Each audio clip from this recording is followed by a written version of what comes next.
There are three types of discrimination. At the end of the show, I'm going to talk about things I like. I'm going to recommend Thomas Sowell's book. He has a brand new book out on discrimination. We're going to interview him for the show. Thomas Sowell is one of my favorite thinkers. Thomas Sowell's book, he talks about three separate types of discrimination. And it's important for us to distinguish these things in our mind so that we are exact when we use words like discrimination. Okay, so there are three types. Discrimination type number one is the type of discrimination you use every day. No, you're not a racist. You discriminate between behavioral choices, right? You decide who is going to be your friend and who is not based on whether somebody will drive you to the airport. You decide whether or not you want to date someone based on whether they are nice to you. You decide whether you want to hire someone based on whether you think they are likely to steal the silverware, right? You make all of these decisions based on individual data and individual behavior. That's not racism, right? That's just what we do every day. We're always making these decisions. Our entire day is a series of discriminatory decisions that we make against one particular choice and in favor of another. That's totally innocent discrimination. This is what Thomas Sowell calls type 1A discrimination. Then there is type 2 discrimination. Type 2 discrimination is the absolute overt alt-right racism. Black people are inferior, they're genetically inferior, and therefore we can't hire them, they shouldn't be allowed into schools, we should live apart from them, et cetera, right? That is actual outright discrimination and racism. That exists, but it's a relatively small amount in the it's a very low level in the United States. In fact, I would suggest that racism across the world is much higher than it is in the United States. Then there is the type of discrimination that is somewhere in the middle. Okay, this is what Thomas Sowell calls discrimination 1B. So remember, 1A was you discriminating amongst choices. 1B is you discriminating about individuals based on group data. So here is the example that Thomas Sowell uses, right, for discrimination 1B.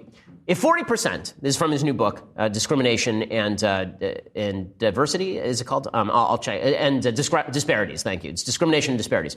So here is the example. If 40% of people in group X are alcoholics and 1% of people in group Y are alcoholics, an employer may well prefer to hire only people from group Y for work, where an alcoholic would not only be ineffective but dangerous. So you have a taxi company and you're not allowed to do criminal background checks, so you're not allowed to know whether someone's ever had a DUI. All you know is that people in group A, group X, 40% of them drive drunk, and all you know is that in group Y, the second group, only 1% of people do. That's all the information you have. Who do you choose to drive your taxi?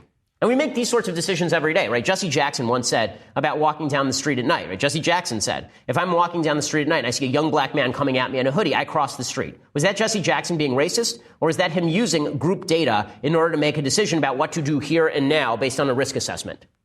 Right? What it really is this discrimination 1B. Now, it makes us all a little bit queasy, right? It makes us a little bit uncomfortable because what we would prefer is that we all see each other as individuals, that we have all the information available. But there are certain legislative efforts in place that actually prevent this. So, for example, President Obama said that he wanted federal employees to never be able to be tested for criminal background checks. He wanted federal contractors not to be able to test for criminality in background checks of employees because he said too many young black men have gone to prison and then they won't be able to get a job afterward. Well, the actual effect of that policy is to lower black employment, according to a study in 2001. Because what do employers do when they're told that they can't do criminal background checks? Instead of screening out people who are actually criminals or who've had a criminal record, instead of doing that, what they do is they screen out entire populations. They say, okay, the criminal rate in the black community is much higher than the criminal rate in the white community, and this is particularly true among young black males, so I just won't hire young black males because I can't check whether the person's a criminal or not. I can only use the data at hand. Is that racism, or is that just the use of group data without any further investiture of time? So the reason that this actually plays a role with regard to the study that we're talking about is, let's take my suggestion for just a second, that one of the reasons that we see lower income outcomes, I know it's confusing when I say income outcome, what I mean is lower earnings outcomes for young black men than young white men who grow up in the same cohort. And why exactly do we see that? I'm saying maybe it's individual choices, maybe it's educational disparities brought on by cultural disdain in certain parts of the black community for education, the acting white phenomenon. Right? There are a bunch of factors that need to be taken into account the study doesn't actually take into account. But let's start with criminality. So let's suggest that the statistics really are stunning, that something like 10% of young black men in the top quintile actually have been convicted of a crime. It's something insane. It's a really, really high number. And let's say that we have all these bans on the books that prevent you from doing federal background checks, criminal background checks on your employees. And so employers start using broad-based discrimination based on data. So they start using group data because they can't use individual data.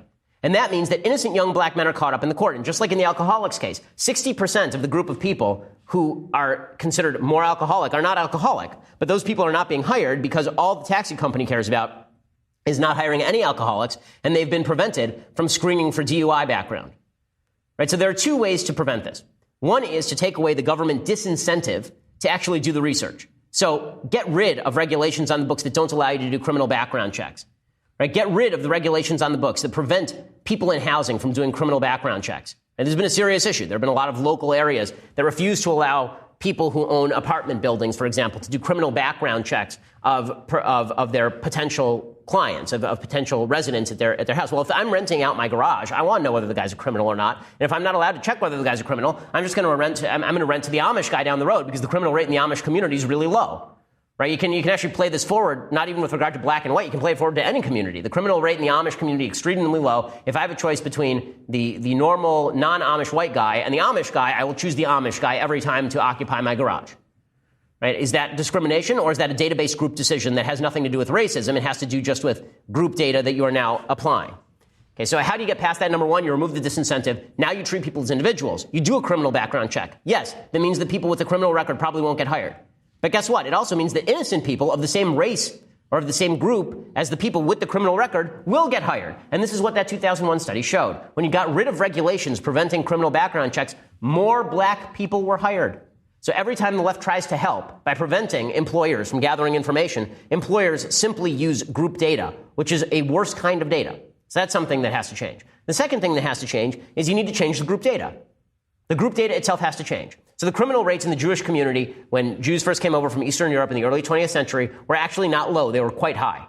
Okay, they were quite high in the Italian community when Italian immigrants first came to the United States. In the Irish community, there was a reason where it said no Jews need apply, no Irish need apply, no Italians need apply. This has been true of virtually every single ethnic group that has ever entered the United States. When they first get here, they are poor and very often mired in crime. And then over the course of generations, the crime stops. Well, if you are going to prevent group data for being used as a basis for discrimination 1B in Thomas Sowell's modeling, then what you really need to focus on is how do you get that criminal rate down? Now, what the study suggests is the first thing you need to do is ensure that there are fathers in the community. Again, an individual decision having nothing to do with racism. As I've said many times in my speeches on this program, there's not a black man in America who was forced at gunpoint to impregnate a black woman and leave. Okay, not by a white racist. Okay, this has never happened. Or if it has, then it would be criminal and we'd prosecute it. Okay, individual decision-making is usually responsible for even group disparity. Okay, because there are cultural differences, because there are histories, because there are pathologies of poverty. All of this is true. It has nothing to do with race, by the way. Nothing I'm saying here has anything to do with implicit race, right? I mean, this happens among white people. It happens among black people. It's much more about behavior than about race. So what I would suggest is that if you actually want to get rid of discrimination 1B and get down to the level where we treat everybody as individuals, take away the bureaucratic and economic incentives to make group decisions, and number two, make sure that the group data itself changes by bringing enough cops into crime-ridden communities to ensure that the crime rate actually goes down rather than continuing to go up.